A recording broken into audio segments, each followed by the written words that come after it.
What's going on, guys? It's the NOLA Hub here, back with another video, and today we're going to be talking about undrafted free agent signee Eric Burrell. But first, before this video starts, go check out my last video. I interviewed Dylan Sainer, who just signed with us. I was a little upset to see that YouTube didn't push it, because that was probably one of the more meaningful videos that I've ever done, because I got to interview a Saints player. Probably the coolest thing I have done in a while. And we're on the road to 1,000 subscribers. We're 50-something away. I appreciate every single one of you that's come on this journey with me. And I want to hit that milestone so badly. So hit the subscribe button. It would mean a lot. And without further ado, let's get into the video. So, Eric Burrell. I'm surprised and also not surprised to see why he didn't get the love. But I understand why he didn't. Now, Eric Burrell's a guy that gets the job done, but there's some major, got the job done in college, but I think a lot of people have questions on if he can carry it over to the NFL. Because in college, he had an 85.4 overall career Pro Football Focus grade and an 89.8 career coverage grade. That's almost a 90, remember. He had 5 picks, 9 pass breakups, with a career 46.8 passer rating when targeted in his college career. He ranked in the top 10 among big safeties in coverage, 88.9, and overall 78.4 in 2019. This was his best year, as he had played 13 games, 55 tackles, 3.5 tackles for a loss, 2 sacks, 2 picks, 6 pass deflections, 2 fumble recoveries, and 2 forced fumbles. He was all over the place that year. You could see him getting some tackles for loss. You could see him getting some sacks even. He had some picks. He had 2 forced fumbles. And this year, he had a pretty decent year, but he only played 7 games, had 23 tackles, 2 tackles for loss, a pick, 2 pass deflections, and no forced fumbles. So it was a down year, but I'm more focused on that 2019 year as it was a full year. But you might be asking, why isn't Eric Burrell getting the love? He had a really good junior year. He's got great career numbers according to Pro Football Focus. The problem is his athleticism.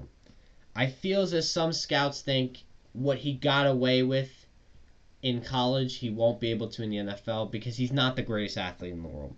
He had a 4.7 40. He had one of the worst relative athletic scores I've ever seen. He's not an athlete. He's just an average athlete. He's not really fast. He's not really agile. He's just an average athlete. But what he does do really well is he plays really well zone coverage, and he has a phenomenal football IQ. His coach at Wisconsin, raved about his football IQ. Multiple other coaches and analysts I've read rave about his football IQ. He knows what he's talking about. He's also a pretty smart guy off the field. I believe he has 2 degrees. One of our players did. I don't remember if it was him. Anyway, and he also struggles a lot with run defense and the play action. He gets fooled a lot on play actions, and run defense, he just sometimes gets tossed around by a running back, and you never want to see that. Where do I see Burrell playing this year? I say obvious passing situations, because as I mentioned, the play action and run defense is not good. I think 2 deep safeties schemes are that's where he's going to be the best and thrive, and some cover 2 plays is where he's going to thrive the most. But other than that, I don't know how much you'll see him on the field, on the defense. Now, special teams, I think you'll see a pivotal role from him. I think he'll take on a very similar role to JT Gray, if not this year, in a couple years.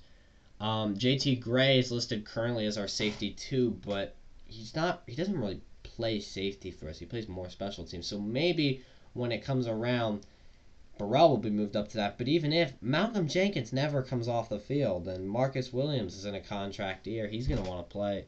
And he's going to play. So I don't know how much you'll see Burrell on the field, but I do see a very good special teams role from him for this first year at least. I don't know how much he'll play in the future. It just kind of depends on where Malcolm decides to go, what happens with JT Gray. But I think he can play a really solid special teams role on this team. Maybe come in for some plays on obvious passing downs, because he can cover. He's just not very athletic. So if you put him up against kind of the DKs and the Tyreeks, he's going to struggle. So we'll have to see where Eric Burrell fits. But right now, I think this was a pretty decent signing. I don't think it's as good as our Trill Williams signing, but I think Eric Burrell offers a lot of upside with great coverage skills. And yeah, that's all I got, boys. I'm a little tired, so if I seemed kind of all over the place, I'm sorry. It's like midnight. I'm recording this before work so I can get something out for you guys. I've uploaded every day this week to try and grow. The grind is real, and I love you guys. And until next time, peace.